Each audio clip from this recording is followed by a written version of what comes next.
Olá a todos, meu nome é Alan Alex, eu sou editor do Painel Político e eu estou aqui hoje para a gente conversar um pouco a respeito do sistema bancário brasileiro, como é que ele funciona, por que que os bancos não pagam absolutamente nada ao Estado brasileiro e quando paga é muito pouco, e como nós, cidadãos brasileiros, nos tornamos aí escravos desse sistema e não temos muitas opções, a gente não tem para onde correr. Se você está chegando agora aqui em Painel Político, eu recomendo que você assista um vídeo que nós publicamos no final do ano passado a respeito de um episódio envolvendo o Banco Itaú e o Supremo Tribunal Federal, através de dois ministros, o presidente Luiz Fux e também o ministro Luiz Roberto Barroso. O envolvimento de Barroso com essa situação se dá através do antigo escritório de advocacia que ele tinha e terminou deixando para a sua família. Hoje ele é comandado pelo seu sobrinho, que chama Rafael Barroso Fonteles. Nesse mesmo escritório também trabalha a filha do ministro, chama BFBM Advogados. Você pode fazer uma pesquisa rápida aí que você vai encontrar a página desse escritório de advocacia. Em síntese, o Banco Itaú manobrou através do Conselho Nacional de Justiça, fazendo uma reclamação disciplinar contra uma juíza do Pará que havia determinado o bloqueio de 2,9 bilhões nas contas do Banco Itaú, referentes a um processo que diz respeito a um lote de ações do banco. Então eu convido você a assistir esse vídeo, você confere ele, eu vou colocar o link aqui embaixo, e também vou colocar o link do julgamento que aconteceu no Conselho Nacional de Justiça no dia 6 de outubro de 2020. Eu vou colocar ali a partir de quando o ministro Luiz Fux começa a apresentar essa questão. Agora vamos falar em relação ao sistema bancário nacional. Por conta dessa questão do Itaú, eu passei a pesquisar um pouco mais e tentar entender de que forma que esses bancos controlam a nossa economia. E é de uma forma absurdamente covarde, porque nós brasileiros não temos o que fazer para a gente se defender disso. Então, assim, terminou virando uma situação onde nós somos reféns desse sistema. Se você observar atentamente, nós temos apenas 5 bancos que operam no Brasil, de forma sólida, vamos dizer assim, consolidada. 2 são públicos, que é a Caixa Econômica e o Banco do Brasil, e 3 são privados, sendo que o Itaú é o maior deles. Na sequência nós temos o Bradesco e o Santander. Aí você vai falar, mas tem Nubank, tem C6, tem Neon, todos esses bancos digitais, vários deles pertencem a esses bancos grandes, através de outras empresas que eles compram e vão formando ali uma cadeia de financeiras, de empresas com uma série de negócios que aparentemente a gente pensa que se trata de novas empresas, quando na verdade não são. O que vem acontecendo no Brasil? Para você ter uma ideia, quem indica o presidente do Banco Central são os bancos. Quem dá o suporte e fiscaliza esses bancos, pelo menos a conduta deles, é a FEBRABAN, que é a Federação Brasileira dos Bancos. A FEBRABAN tem lá cerca de 170 e poucos filiados, e ela opera. A ideia da FEBRABAN é ela apurar a conduta dessas instituições, puni-las quando for o caso, recomendar algumas investigações, enfim. Só que a Febraban ela é presidida pelo dono do Banco Itaú. Assim como é o Banco Itaú, quem vem indicando os ministros da Economia, já indicou em governos anteriores. Agora, mais recente, nós tivemos no governo Michel Temer, logo após o impeachment de Dilma Rousseff, nós tivemos o Ilan Goldfan, que foi executivo do Banco Itaú. Nós tivemos aí, ao longo desse curto período de tempo, um pouco mais de 6 anos, o Banco Itaú controlando o Banco Central. E é o Banco Central quem determina, quem estabelece alguns critérios, como taxas de juros, enfim, o limite de empréstimos, como se dá a movimentação do sistema bancário. Se você é daquelas pessoas que ainda acredita que os caixas eletrônicos no Brasil eles foram implantados para a sua segurança, você está muito equivocado. Esses caixas eletrônicos, eles controlam e impedem, por exemplo, que você faça grandes saques de dinheiro. Essa proteção não é para você, cidadão. Essa proteção é para os bancos.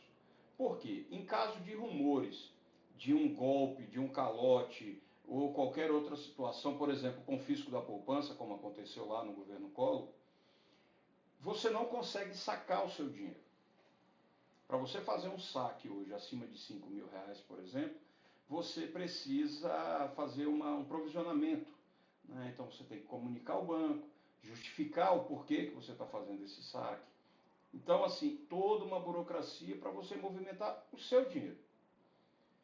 Para você fazer um saque num caixa eletrônico, também é limitado. Como também são limitados a quantidade de pagamentos que você pode fazer durante o dia. Olha o absurdo que é isso. E os bancos sempre justificam que se trata de uma questão de preservar a segurança do cliente. Na verdade, eles estão se protegendo. Porque, no caso de um rumor, por exemplo, haveria uma corrida ao saque. Você não vai querer deixar seu dinheiro numa instituição que está na iminência de falir, né? Ou que está sendo acusado, ou investigado, ou enfim, que vá deixar você sem poder acessar o seu dinheiro. Então, esse tipo de comportamento por parte dos bancos é o que vem exercendo um controle social muito forte sobre o Brasil e sobre a vida dos brasileiros.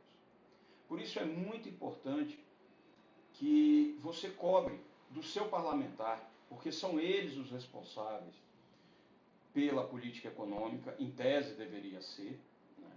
Porque nós precisamos construir mecanismos de controle para que essa situação seja revertida.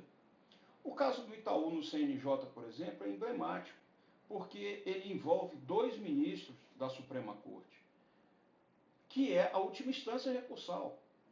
Se você não consegue, ali morre a discussão.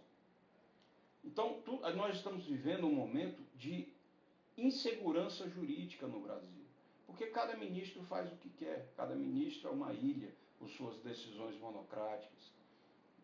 A gente tem aí, recentemente, circulou a notícia sobre a quantidade de processos parados do Supremo Tribunal Federal por conta de pedidos de vista. Em tese, os pedidos de vista têm prioridade na pauta, deveriam ser incluídos logo nos julgamentos seguintes, mas isso não acontece. Então, cada ministro faz o que quer. E o pior, eles não prestam nenhum tipo de satisfação à sociedade. A instância responsável por isso é o Senado Federal. O correto seria o Senado Federal e a Câmara dos Deputados criar uma comissão de fiscalização e controle sobre as ações do Supremo Tribunal Federal.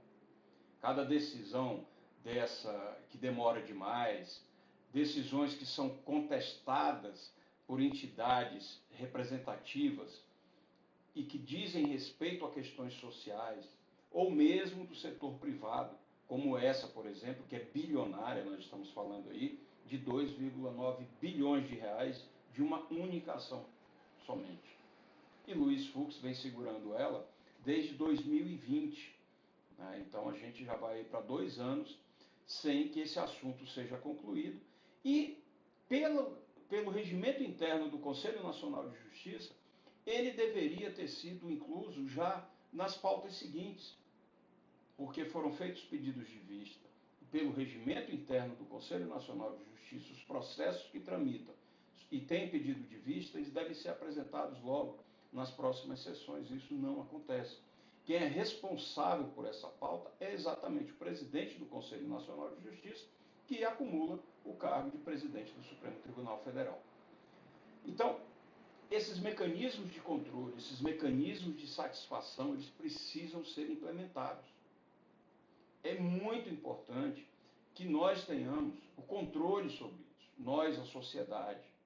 E a forma de controlar isso. E a forma de controlar isso é exatamente elegendo e cobrando dos nossos representantes no Congresso Nacional para que eles façam o papel fiscalizador que cabe a eles. Nós não podemos permitir que, em pleno século XXI, o Brasil, que já chegou a ser a sexta maior economia do mundo, continue refém de meia dúzia de bancos e de banqueiros que dominam toda a nossa economia e fazem isso impunemente, né? E muitas vezes com a ajuda, inclusive, de quem deveria colocar um freio nessas situações. Se você fizer uma rápida pesquisa no Google sobre calotes que os bancos aplicam, a quantidade de ações judiciais que tramitam na justiça, essas taxas de juros enlouquecidas que só o Brasil consegue pagar para os bancos. Os bancos nunca faturaram tanto quanto eles faturam no Brasil. É uma coisa assim surreal.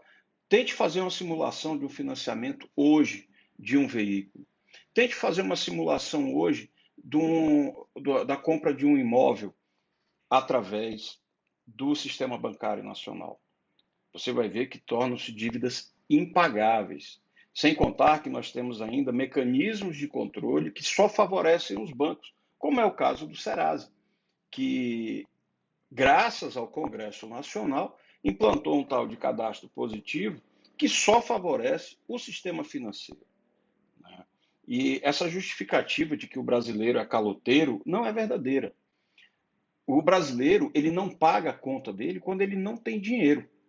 Normalmente, os maiores caloteiros do Brasil estão exatamente nas classes mais altas. Por quê? Porque eles conhecem e têm força para construir mecanismos onde eles simplesmente não pagam nada, seja através de fundações, seja através de igreja, quer seja através de dinheiro no exterior. Enfim, não faltam mecanismos para que essas pessoas não paguem os seus impostos, mas são os primeiros a reclamar dos impostos no Brasil, enquanto que nós não temos uma carga tributária tão alta que justifique isso. A justificativa é exatamente pelo fato dessas pessoas não pagarem. Eles pagam muito pouco diante do que nós, classe média, pagamos. Então, isso precisa ser revisto.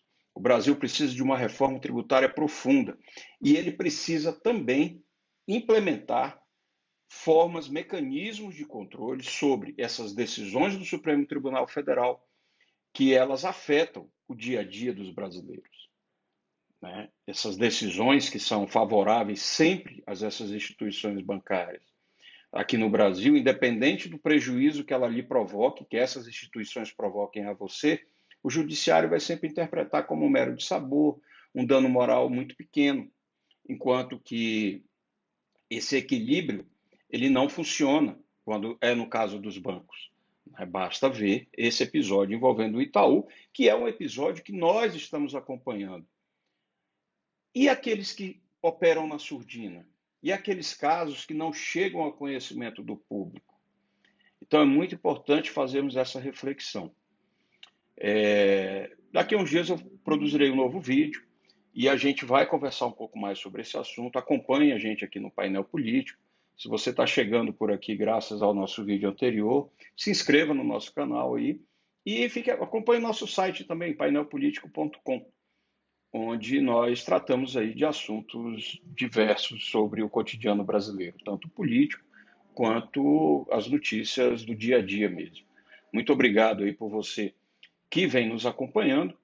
né? Obrigado pela sua participação.